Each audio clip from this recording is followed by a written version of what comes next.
When the moon hits ya like a big pizza pie, that's stromboli. Yeah, that's what we doing tonight, stromboli. Big Daddy here, Duke Southern Grill. Watch the video, subscribe. Be easy.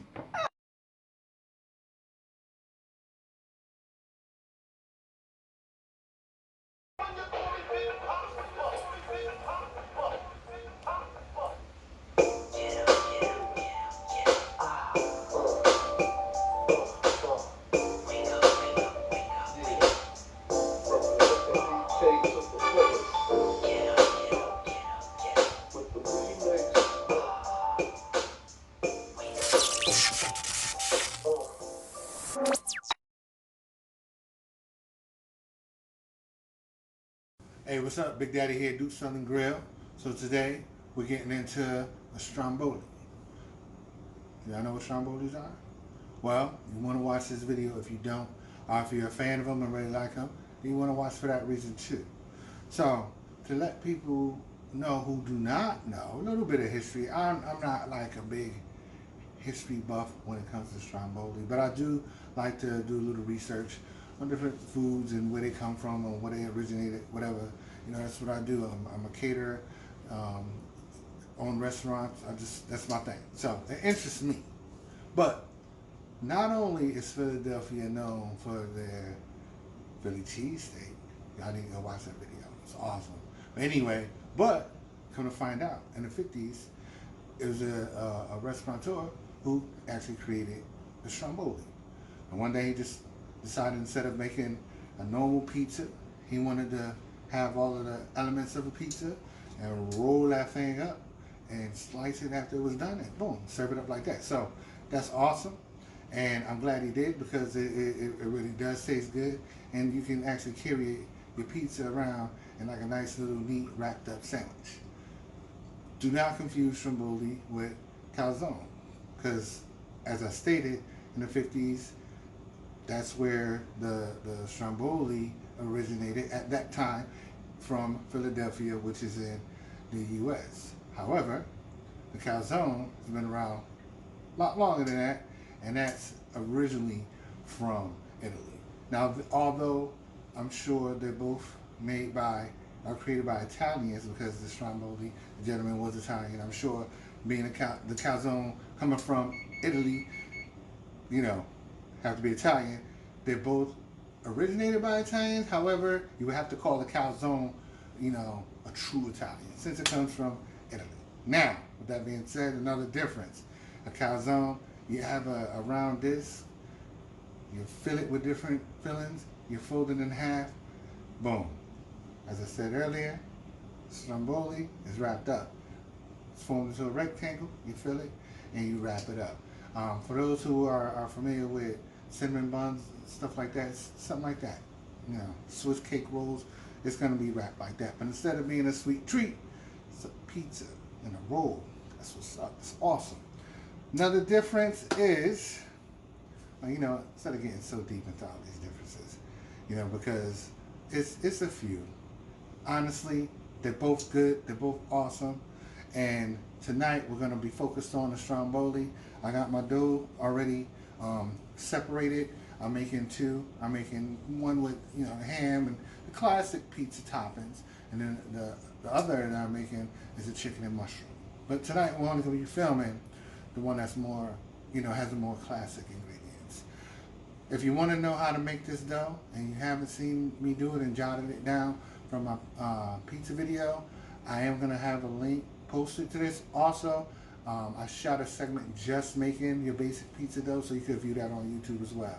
I'm going to roll this out. I'll be back in a minute. Be easy. We're back. I started ahead a little bit. So I took one of those dough balls and I rolled it into a rectangle shape. It doesn't have to be perfect. It's about 10 by 12. All right, like I said, don't have to be perfect. Now, some people out there will put sauce on it. Instead of doing sauce, I have a little bit of EVO, some thinly sliced tomatoes that's been, rolled in my different herbs and my garlic and stuff like that. I'll lay those out first. So next,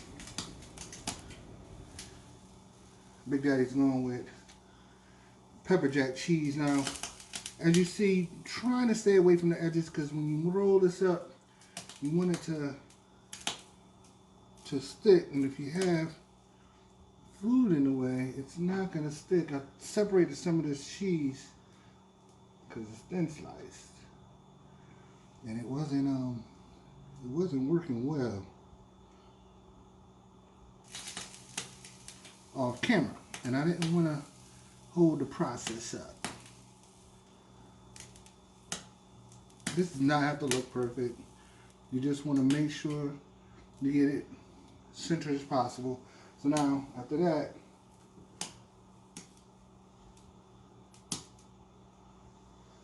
a little bit of salami. What y'all out there thinking about these the meat shortages and stuff that y'all hear going on?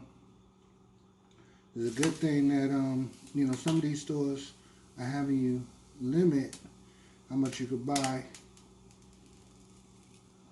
If you do have a tendency to buy bulk, you can freeze it. That's what I like to do. I buy bulk amounts of meat and then I'll freeze it after I portion out to, see what my family is going to take in. Now this ham, got a little bit too much ham. I went ham crazy. Can y'all tell? You're going ham. Yeah, okay. Don't quit your day job. You like my corny jokes. Yeah, they have their time and place. Put that one right there. Double up on that one right there. So, if y'all don't like cheese, if y'all don't like meat, I guess you could do a vegetable stromboli. I've never had one. I should try to make one day. See how I actually like it. That looks amazing. Does it? Yes. Now, what are we gonna put on next? I didn't get out any olives. You want olives? No, it's okay. You sure? Yeah. A little bit of onion. Like I said, it doesn't have to look perfect. Nobody's gonna see the inside. They're just gonna eat it. Peppers. Now, we get to play with this. Mozzarella cheese. You sure no olives? I'm positive. That's like layers upon layers of goodness. Oh goodness, right? For those who want some measurements, I'll put that in the comments. And so now what we're gonna do, we're gonna roll this up. Some people say that the guy, I can't recall his name right now. I hate that. The guy who invented this could have gotten a name from a volcano in Italy, and he did so because once he baked this, just gonna have a couple slits in it, and once he baked it, it was just erupting. All of the juices and the sauce and everything was erupting out. So he was said to derive the name from that. I don't know. I never met the gentleman. I don't know anybody who knows him. So that could be fact or fiction. Let's move this back so y'all can see that a little better. I'm gonna pinch this down just a tad bit.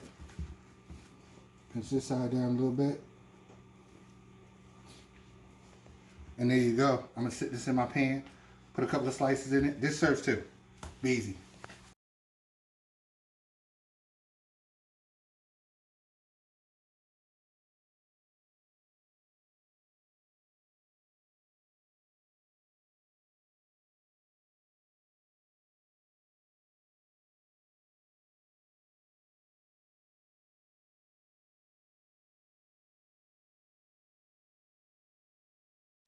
All right, so there it is.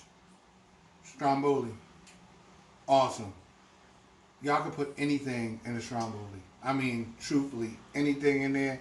Just follow these steps, and I mean, you're gonna want to try this. You can pair this with whatever you want. I mean, you could go college kid style with some cheese fries and mozzarella sticks and stuff like that, or you can adult it. Oh, I just verb that. Yeah, you can adult this meal, this stromboli right here.